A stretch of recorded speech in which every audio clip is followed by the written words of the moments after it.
The Earth is an amazing blue planet, covered 75% with water, the essence of life itself. Without water, life would not exist. Water makes our planet unique in our solar system, and the presence of water is what astronomers look for in their search for life on other planets. Like the Earth, the human body is also, on average, 75% water.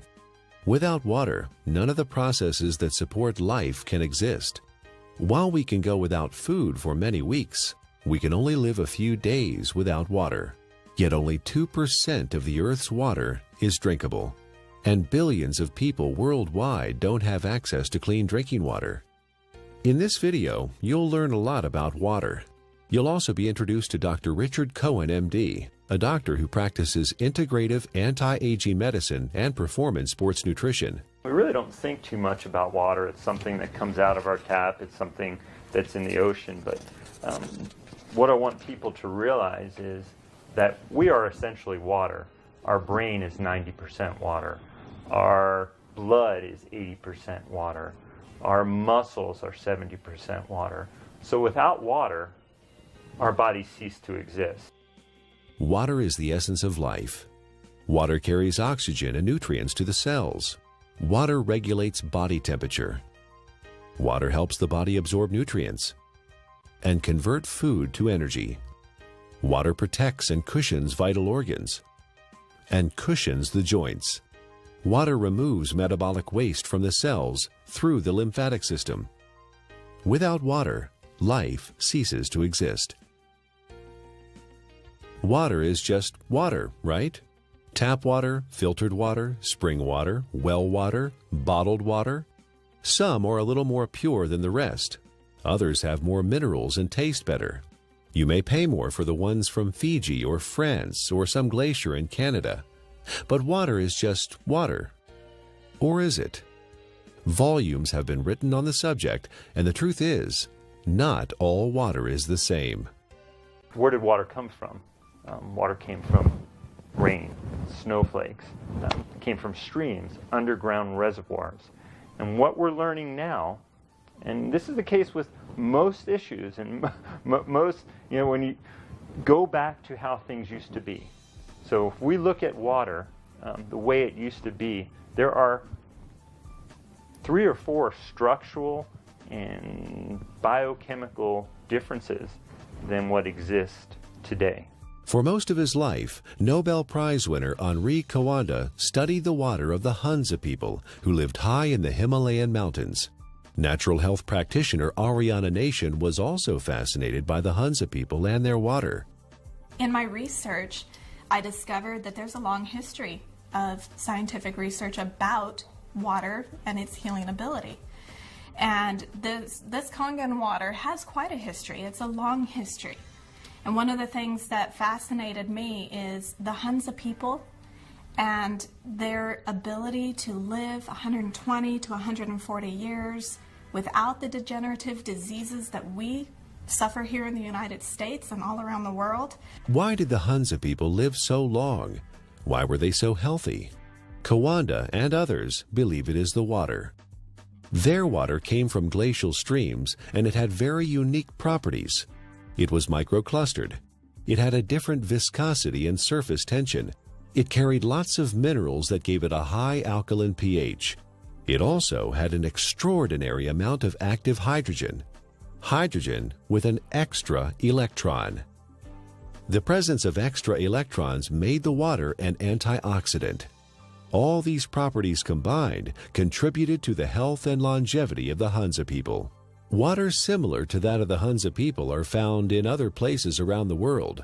The Caucasus Mountains of Azerbaijan, the Xinjiang region of China, and the Andes Mountains are just a few. In research, the Russians and the French and a lot of people have researched this. They found that it's their source of water. And it's from the glaciers that surround the mountainous region where they live.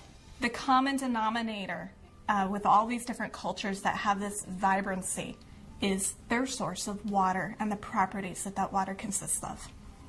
When we look at natural water, there are 4 or 5 different properties that are critical. So while adding a mineral buffer to filtered water is certainly more beneficial to get some of these mineral salts into our body, it still doesn't create that same process of having these free electrons, to having the negative ORP. It still does not create a microclustered state. Okay, and those three in and of itself, even if you're filtered, you're losing those benefits. You're not gaining the benefits of what's seen with natural water. So while it's a small step to take, beneficial, as opposed to drinking acidic water, it's not providing the same benefits. Is the tap water we drink today anything like the glacial milk that the Hunza people drink? Not even close. It has lost most of its living energy properties as it has traveled through our municipal water system. It is free of pathogens most of the time, but now carries chlorine, fluoride, and chlorine byproducts. It is sometimes contaminated with radium, rocket fuel, and pharmaceuticals like birth control pills. If your pipes are old, your water may be contaminated with lead or other heavy metals. And if the water where you live is acidic, water treatment plants add lye or ammonia to make it neutral. Not exactly glacier milk, is it? We're going back to the natural state of water is essential and critical for health. But we haven't done that, have we? Instead, we came up with a better answer: bottled water. Last year, Americans spent more on bottled water than on iPods or movie tickets. $15 billion. Every year, we pitch 38 billion water bottles into landfills. Over $1 billion worth of plastic. Only 9% of plastic water bottles are recycled. 91% become litter or landfill. A large percentage of this trash finds its way to the oceans, where it ends up part of a floating island in the Pacific, twice the size of Texas. But you do understand chemicals and toxins in your water are not healthy. And we do understand that having a plastic dump the size of Texas floating around in the Pacific Ocean and now is broken down into micro little plastics and getting into fish and other animals is not a good thing. The environmental cost of bottled water is not just the trash it generates. It requires 2 liters of oil to make a 1-liter plastic bottle and transport it to the consumer. Spending thousands of dollars to ship water from Fiji to drink in the United States, and the energy that requires to do that is ludicrous. More than 1 million bottles a day of Fiji water, untouched by human hands, is produced in a country 6,700 miles away from California and transported halfway around the world for our consumption. At the same time, more than 50% of the people in Fiji don't have access to safe drinking water. Oh, by the way, you might want to know that by the time Fiji water gets to you, it is only slightly alkaline and has a positive ORP. It's not Fiji water anymore. Is bottled water any better than tap water? Given what it costs, it should be. But it's not. In fact, a significant percentage has more contaminants than are allowed in tap water. Most of it is purified municipal tap water that has been cleaned up through reverse osmosis, which not only removes chlorine and other contaminants, but strips the water of all minerals. Reverse osmosis also wastes 4 to 10 gallons of water for every gallon produced. In Japan, RO water is known as dead water. Nearly all bottled water we tested came out as acidic. Even spring water that should be alkaline came out acidic. Even worse is that all bottled water we tested had a highly positive ORP, or oxidation reduction potential. Water that has a negative electrical charge, like the natural ancestral waters, is best. Bottled water may be clean, but it does not have the life-giving properties of natural water. Finally, there's the cost factor. It's hard to believe, but if you consume the amount of water you should every day from bottled water, you'd spend over $2,000 per year. Over 15 years, the lifespan of the best water ionizer on the market. That adds up to a lot of money. If the water we used at home cost what even cheap bottled water cost, our monthly water bills would run $9,000. $15 billion per year is spent on bottled water in the U.S., and over $1 billion worth of plastic ends up as trash. Is there a way to save the earth and save money at the same time? You know, spending $2 for a small 12-ounce bottle of water is, what is it, 5, 6, 7 times more expensive than fueling your car. Doesn't make sense, does it? Especially when you're buying water that is acidic. You're buying water that may be devoid of minerals. You're buying water that has a positive ORP that is damaging. Doesn't make sense, does it? Maybe there's a way to produce your own clean water. Well, it would be nice to have a glacier in our backyard, or it would be nice to have a fresh mountain spring that's just percolating out of an aquifer in the earth. Most people don't have that. But what we do know, interestingly enough, is in places where that does exist, one of the key components is this clean, natural-based water.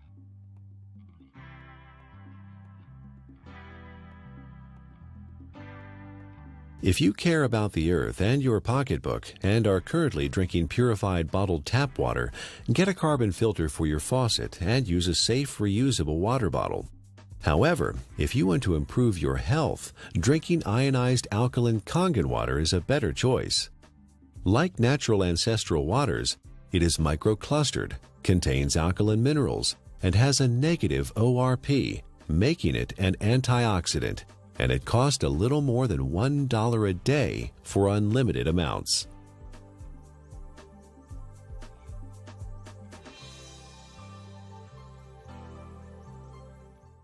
There's no doubt that the U.S. is experiencing a crisis in healthcare. We spend more on healthcare than any other country, but rank just 37th out of 191 in performance. For the first time in the last 200 years, U.S. life expectancy is expected to decline, not increase. You die earlier and spend more time disabled if you're in America than in most other advanced countries. According to the Centers for Disease Control, over 60 million people in the U.S. are obese. That's 34% of the population. 50 million people have high blood pressure. 13.5 million people have coronary heart disease, with 1.5 million suffering heart attacks every year. 16 million people have type 2 diabetes. 41 million are pre-diabetic. 95,000 people are diagnosed with colon cancer each year. The solution?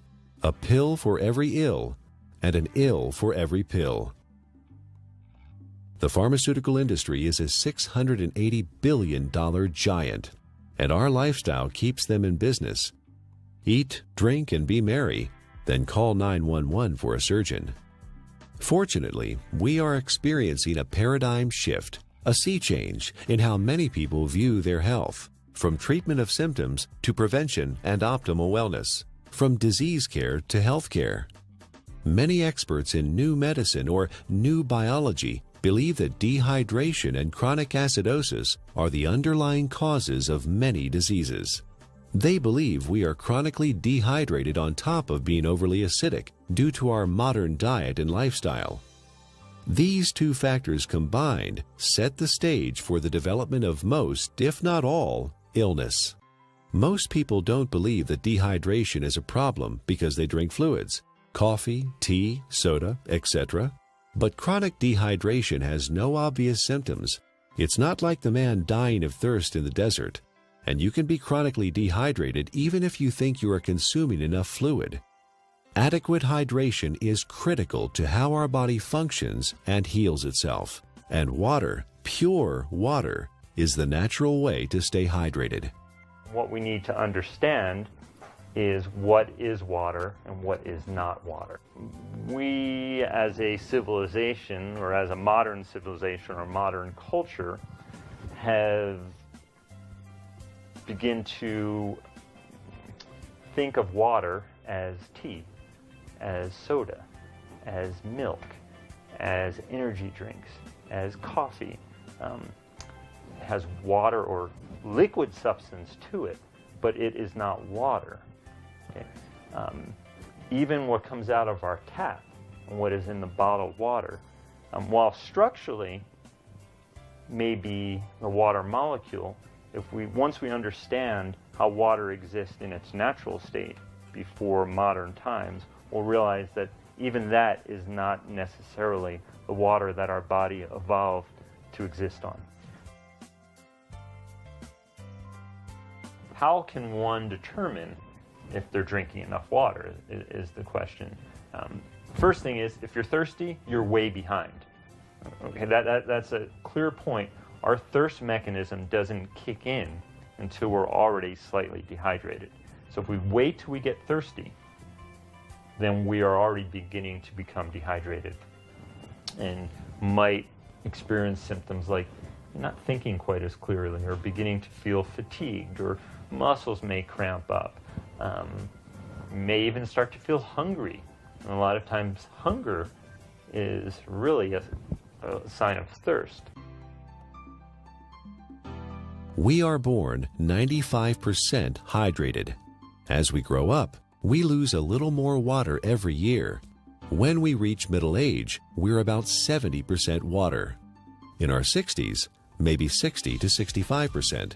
A steady decline until death when we are just 50% water. There are several signs of chronic dehydration that arise when the body enters survival mode and begins to preserve water for the most vital functions.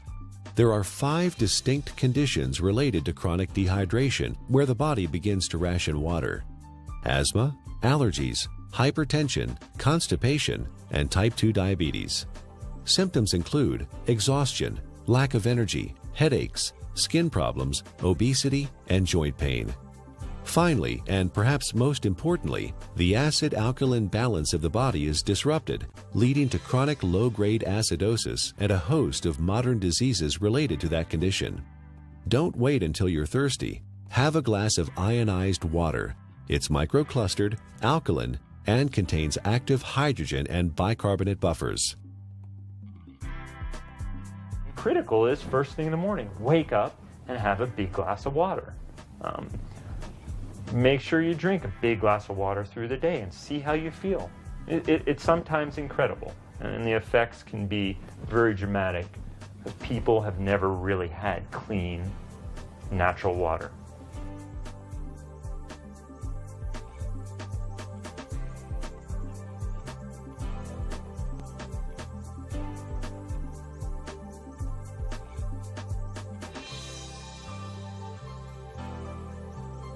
I want to use an example of an endurance athlete and specifically show the needs of hydration in the endurance athlete and how that also can relate to the everyday athlete.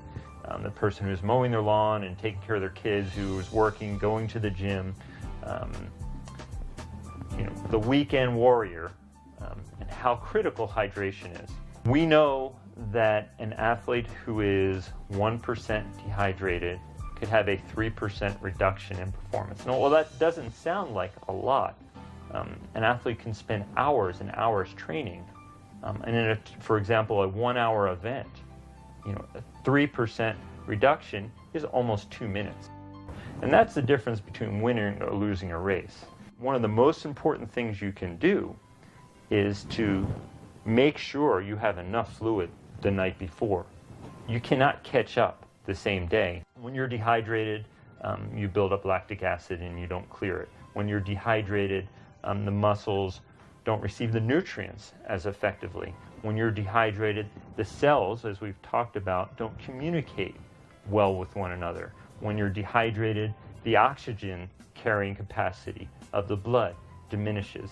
So you can see oxygen, energy production, neurological connections between cells are all critical to that endurance as well as the power athlete. Taking that example of the endurance athlete to the everyday person, you can see how you can become fatigued. You can see how your thinking may not be quite as sharp as it needs to be.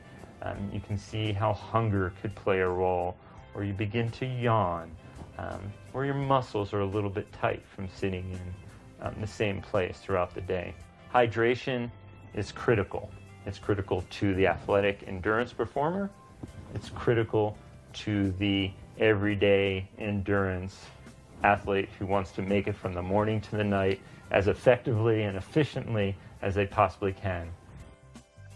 Alkaline ionized water is a great choice for hydration for competition athletes, recreational athletes, and everyday people because it is microclustered, and the free hydrogen and bicarbonates help neutralize acid buildup and toxins.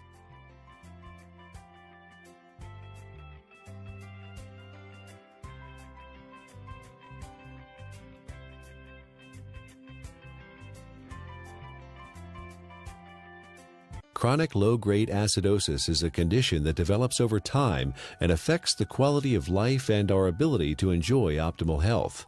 It starts with our diet, acid-forming foods and drinks. Our sedentary lifestyle, poor digestion, and poor elimination add to the problem. The fluids between and within our cells become more acidic.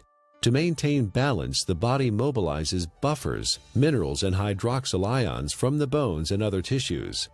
This, in turn, leads to osteoporosis, and the overall process results in poor health, chronic illness, arthritis, and sluggish lymph system. An acidic condition for the body is very unhealthy. When the body is chronically acidic, illnesses can develop. Think of your cells like a fish in a bowl of water. When the fish are sick, what do? Do you give them a pill? Of course not. That would not solve the problem at all. They would still be sick. You change the water, give them the proper pH and ORP so they thrive.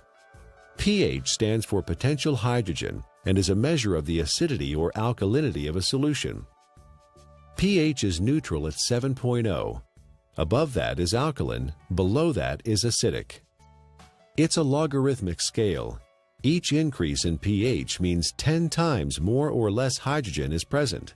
Alkaline ionized water has a pH between 8.0 and 9.5. Your body uses a system of buffers to keep the pH of your blood in a tight range of between 7.35 and 7.45, slightly more alkaline than pure water. The body relies on a very tight level of pH, or hydrogen atoms, to control lots of function within the body. When the body becomes acid, systems begin to malfunction. We understand fish tanks and swimming pools. When they're acid, you need to make a change. When a fish tank is acid, fish die. When a pool becomes too acid, you don't want to go in it. When rain is acid from sulfuric acid and other too much carbon dioxide, it breaks statues. They begin to disintegrate. And we know acid rain and damages lake. Well, our body becomes a sink for this acidity. And when this acidity builds up, it in essence is one of the reasons for disease in our body. Bones begin to demineralize. Our ability to create energy decreases. Our immune system becomes depressed. The inflammation for aches and pains increases. Not a good thing to be acid. Dr. Linda Frassetto has proposed a revolutionary hypothesis that obesity is an evolutionary adaptation. While at one time we were able to metabolize our food and dispose of the normal acid waste through our kidney and liver using the bicarbonate buffer system, the sheer amount of acid waste that the body must handle today has created a problem. In order to protect the internal organs from damage, the body has adapted and now stores acid waste in the fat cells, as well as turning it into cholesterol, uric acid, kidney stones, and other storage forms. In her book, The Chemistry of Success, Dr. Susan Lark describes the effects of chronic low-grade acidosis. First, you tend to tire easily and become fatigued, retain toxins and heavy metals, lack energy to achieve your goals, become more pessimistic, develop chemical sensitivities, experience stiffness and joint pain, brain fog, and chronic fatigue. Several long-term medical problems are due to chronic acidosis: high blood pressure, autoimmune disorders, cancer, heart disease, diabetes, and inflammation.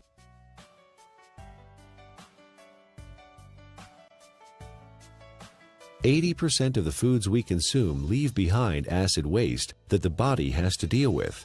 A trip down the modern grocery store aisle finds very few alkaline-forming foods. Even the foods we think of as wholesome and nutritious leave behind metabolic waste products that are acid. And of course, junk food falls into the acid-forming category. Most of the fluids that people consume today are acid. Sodas contain citric acid, energy drinks, phosphoric acid, and caffeinated beverages, and coffee, and many different commercial teas. Sugar, acid. Tap water, acid. Not a good thing for our system. Natural water is alkaline. Fruits, vegetables are alkaline. Stress-reducing activities are alkaline. So you see the link here. Things that are beneficial to our body tend to be alkaline creating. It allows the body to buffer damage of its processes of energy production. In addition to our diet, there are several ways our modern lifestyle increases the acid load on the body. Physical and mental stress reduce oxygenation and blood flow and increase muscle tension. Strong emotions like anger, fear, hostility, anxiety, or excitement. Vigorous exercise, which produces lactic acid, pyruvic acid, and CO2, decreasing muscle pH. Frequent airplane travel with cabin air lower in oxygen and higher in CO2. Over-the-counter and prescription medicines and vitamins. All these things produce more acid for the body to deal with. Consuming more acid is like consuming and sucking life out of your system. You have a certain ability to buffer that, and you will break down. So water in its more alkaline state, it provides it more of a capacity, to handle some of the stressors of life that we face, or the choices that we face. Drinking ionized alkaline water, the equivalent of ancestral or glacial water, is an affordable, practical, and accessible solution to provide the body with a constant stream of alkaline bicarbonate buffers to neutralize acidity with no side effects. The cycle of wellness begins with a diet that contains more alkalizing foods and ionized alkaline water. Moderate exercise, good digestion, and complete daily elimination are also important. This leads to more alkaline fluids within and outside of the cells. Calcium and other minerals support bone density instead of being used as buffers. An alkaline body leads to better digestion, less illness, fewer colds or flu, a feeling of well-being, better lymphatic flow, more energy and stamina. Alkaline ionized Kangen water provides hydration, alkaline buffers, and antioxidant activity, which keeps the body in homeostasis, allowing it to heal itself.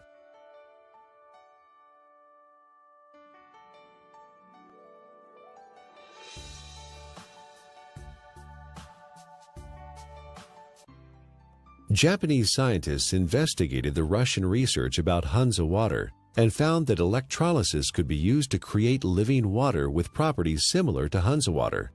This is now known as functional water, micro water, ionized water, or Kangen water. Kangen is a Japanese word that means return to origin, or in chemistry, reduced, having an extra electron. In the U.S., Kangen water is the trademark of Enagic USA, who market top-of-the-line water ionizers. Anyone with an ion water generator can make Kangen water from tap water. Water is first filtered, then exposed to an electrical charge in the electrolysis chamber of the generator. Alkaline ionized water is called living water. It is similar in atomic structure to the waters that the people of Hansa drink directly from glacial streams in the high Himalayas. It is fresh, invigorating, life-enhancing, free radical scavenging, and delicious. Full-scale development of water ionizers started in 1954, fueled by research at several agricultural universities on the effects of ionic water, especially acid water, on plants. Experiments on the human body followed, conducted by Japanese doctors and other scientists around the world. In Japan, hospitals and clinics have used purified, electrically restructured, ionized alkaline water for over 30 years to treat a number of disease conditions. Following efforts by Japanese medical doctors and agricultural doctors, the water ionizer was approved for medical therapeutics by the Japanese Ministry of Health and Rehabilitation in January 1966. Well, we don't have a glacier. We don't typically have fresh streaming water. One way to do it, and this has been studied by the Japanese, is a process called ionization. It's actually running some electricity through the water, and it breaks the filtered water into some of the natural properties. It provides the microclustering. It increases the alkalinity. It provides a high ORP, or these free electron states, to the water. So in a lot of ways, we're getting some of the similar properties to natural base water. It even changes the molecular structure. We can see a more health-giving pattern when looked under an electron microscope. So ionization is an option and a choice for many people if you don't have a glacier. So the Russians discovered the property of the water, all these properties, and they developed an electrolysis system. They found a way to actually separate the water and get these properties. And the Japanese improved upon this process and improved upon it, and have come up with the best ionizer available now. And I really do appreciate the work that the Japanese have put into it because of the diligence and the care that these ionizers are made with. Numerous peer-reviewed scientific studies have been performed in well-respected universities and hospitals around the world, which show the benefit of alkaline ionized water. Some of those benefits are weight loss, releasing toxins and stored body fat, normalize blood sugar, support healthy colon function, resolve urinary tract infections, relieve asthma and chronic respiratory conditions, stop abnormal gut fermentation, reduce proliferation of candida, fungus, and undesirable microforms, reduce chronic pain, improve wound healing with oxidizing acidic ion water. The most important thing, we don't want to drink water that has pollutants, and that can be harmful to our system. So when we're drinking water, it would be nice to know that what you're drinking is clean. The first step to creating alkaline ionized water is to have clean source water.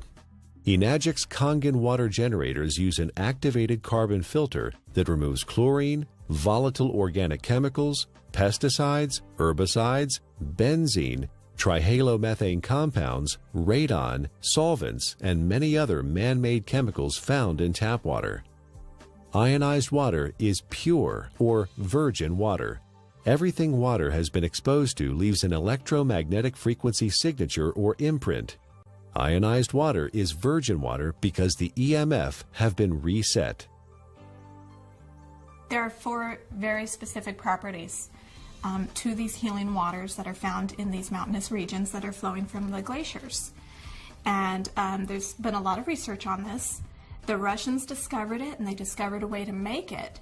And those 4 properties are, it's hexagonal, and what that basically means is it's shaped like a snowflake. You look at it under a microscope. It's beautiful. It's crystal structured. Ionized water has been restructured. The water molecules cluster in groups of 4 to 6 instead of the normal 10 to 15. Nuclear magnetic resonance has documented this difference. The reduction in cluster size helps the body absorb ionized water more quickly and efficiently. Also microclustered, micro meaning small clusters. It's broken down very small so the body can easily absorb it. It's very bioavailable. It was very alkaline. pHs around 9.5. Some were found at 9.0. So it really helped the body as far as not adding acid waste to the body and helping to keep the body very alkaline. You may hear a term, it's called clustering. The water molecules naturally exist in a cluster, and some people call it hexagonal, which would be 6. So they naturally exist in a cluster of 6 water molecules. The water as found through taps and commercial water sources is a much larger cluster of water molecules. There are many beneficial properties to that, and it enhances the body's ability to hydrate. I was really excited when I started actually to quote-unquote play with the water in my own kitchen with different supplements, with powders and tea and oil and all the different things that I worked with.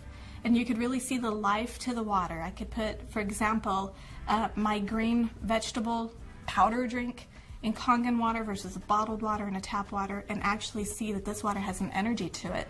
In fact, it will stir itself and become very, very absorbable, and you can watch that happen within the water. You can watch it make tea instantly, whereas other waters cannot do that. It cannot get in and penetrate those nutrients and pull those nutrients out and put it right in the water where you're drinking it, where it can then go in and penetrate your cell walls at that same level. Many people complain that they find it difficult to drink large amounts of water because it makes them feel bloated and heavy. Regular water, tap or bottled, is composed of large clusters of water molecules and has no life energy or electrical charge. It sits in your stomach like a stagnant pond. In contrast, drinking ionized alkaline water is easy because it tastes much better than tap or bottled water, and the smaller molecular cluster size and life energy it carries allows it to be absorbed more quickly. And the other feature is it has a negative ORP, and what that stands for is oxidation reduction potential. Not to get real big and fancy, a lot of people are like, oh, what is that? It is the ability of that water to reduce the oxygenation of the body. The property of the water that actually gives it this negative ORP, or the potential to reduce the aging in our body, is the active hydrogen that it consists of. ORP, also known as redox potential or oxidation reduction potential, measures the tendency of a molecule to gain or lose electrons. It is measured in millivolts. When a substance has an electron to donate, it measures with a negative charge. When a substance loses an electron and is positively charged, the ORP is plus. Negatively charged substances act as an antioxidant. Positively charged substances act as oxidation enhancers. What we have learned to understand is this water in its energetic state has an abundance of free electrons. Okay? The Earth is loaded with free electrons, and where that comes from is lightning strikes. Okay? So we have all this energy potential in the Earth that's imparted to the water, and when we consume the water, you're basically consuming a antioxidant. We know vitamin C, vitamin E, all these particular nutrients that you may take. In its natural state, water has a similar, or even perhaps more powerful ability to quench out free radicals or inflammatory processes that may occur from natural processes within our body to create energy, to fight infections, as well as to quench out some of the destructive things that we may do in our modern life, from pharmaceutical agents, cigarettes, alcohol, over-exercising, stress. Water can help buffer that in its natural state. Like natural ancestral water, ionized water holds a measurable negative electrical charge. This is what gives the water vitality or life energy. Almost all other drinking water available to us has a positive charge, which means they are oxidizing agents. Only negatively charged water can efficiently flush out toxins and poisons in the body at the cellular level and neutralize free radicals. A free radical is a molecule of oxygen that has lost an electron and is positively charged. It is also known as active oxygen. This active oxygen is hunting for a replacement electron from somewhere else in the body. Active oxygen damages the cell membrane and even DNA. Antioxidants produced by the body and from our food provide free electrons to stabilize active oxygen-free radicals. Ionized water is one of the most powerful antioxidants known. Ionized water has millions of hydroxyl ions per glass. No other water has this incredible benefit. Acid alkaline is the amount of hydrogen that's present. When there is tremendous amounts or a large amount of hydrogen, a system is termed acid. The pH is considered low. When there is lesser amounts of hydrogen, it's alkaline. The second component of water in its natural state, as we just spoke about, was having natural minerals. Okay? Right. Being able to get these nutrients which are critical to our health, and those don't exist for the most part in commercially bought or tap waters. Water in an alkaline state provides the body with a greater capacity to buffer some of the natural processes that stress the body, as well as the lifestyle processes that also stress the system. And drinking water in a natural alkaline state provides you with a substance that is not acid, that is not damaging to your system.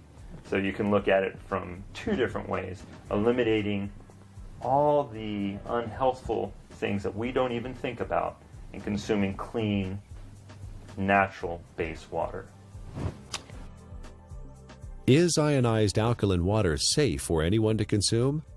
Certain medical conditions require fluid restriction, so you should follow your doctor's advice. For these people, because of the unique imbalances that are created, extra fluid is not processed well. So the standard conventional mechanism, don't take fluid because you can't process it. Let's minimize it. While the cells intracellularly are starving. See, the problem is that the fluids can no longer get into the cells effectively. Is it because people are not drinking or haven't drinking natural water? Certainly one component of it. It has to do with the health of the actual cellular membrane. So for these people, well, I don't want to say drink all the water you can, but I think you will find for whatever water that you can, or fluid that you can, by consuming water in a natural state, you may begin to enhance the intracellular component of the water and lessen some of that extracellular water that exists. And in doing so, you may find that your fluid intake may gradually increase, and that would be beneficial. How that helps your ultimate condition, obviously, it is an unknown since there's many factors involved. But water in its natural state, microclustered, alkalinized, is going to give you, in essence, the most bang for your buck.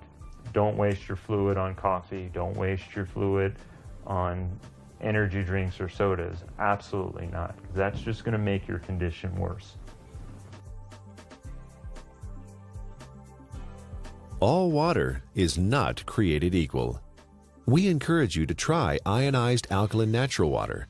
Ask the person who gave you this DVD for a free sample of Kangen water. For references and resources about the topics covered in the DVD, go to ionwatertruths.com.